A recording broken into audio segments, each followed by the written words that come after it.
जीने की राह। हमेशा ऐसे काम करते रहना चाहिए जिनसे दूसरों का भला होता हो। कहानी। साधु संत जब भी मिलते हैं तो वे समाज के हित के बारे में ही सोचते हैं।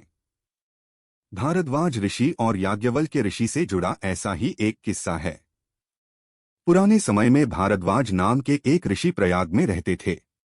वहां एक बार माघ महीने में कई संतों का मिलन हुआ। बहुत सारे संत प्रयाग आए हुए थे। जब सभी संत वापस अपने अपने आश्रम लौट रहे थे, तब भारद्वाज ऋषि ने याज्ञवल्क्य नाम के ऋषि को रोक लिया। भारद्वाज ने याज्ञवल्क्य ऋषि से कहा, सभी साधु संत माघ महीने का स्नान करके लौट गए हैं, लेकिन मैं आपको अभी जाने नहीं दूंगा। उन्हें ऊंचे स्थान पर बैठाया और फिर बोले, मुझे बड़ा संकोच हो रहा है, लेकिन मैं आपके सामने तो कह सकता हूँ। मेरी उम्र बीत रही है, लेकिन मैं अभी तक राम कथा का संदेश समझ नहीं सका हूँ। राम कौन है? इस पूरे सिद्धांत को आपसे समझना चाहता हूँ। मैं आपसे रामकथा सुनना चाहता हूँ। याज्ञवल्क्य ने कहा, भारद्वाज जी, आप मन, वचन और कर्म तीनों से भक्त हैं।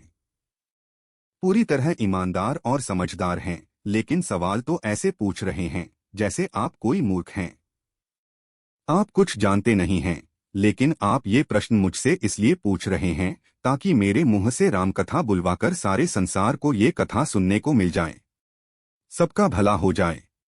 यही संत की विशेषता है। इसके बाद याज्ञवल्क्य जी ने भारद्वाज ऋषि को वही रामकथा सुनाई जो शिवजी ने पार्वती जी को सुनाई थी। आज सारा संसार उसी राम कथा का आनंद ले रहा है। सीख। इन दोनों संतों ने अपने आचरण से हमें ये संदेश दिया है कि हमेशा ऐसे काम करने चाहिए जिनसे दूसरों का भला होता है। साधु संत होने का अर्थ ये नहीं है कि हम समाज से बाहर रहते हैं तो हमें समाज में हो रही घटनाओं से कोई लेना देना नहीं है।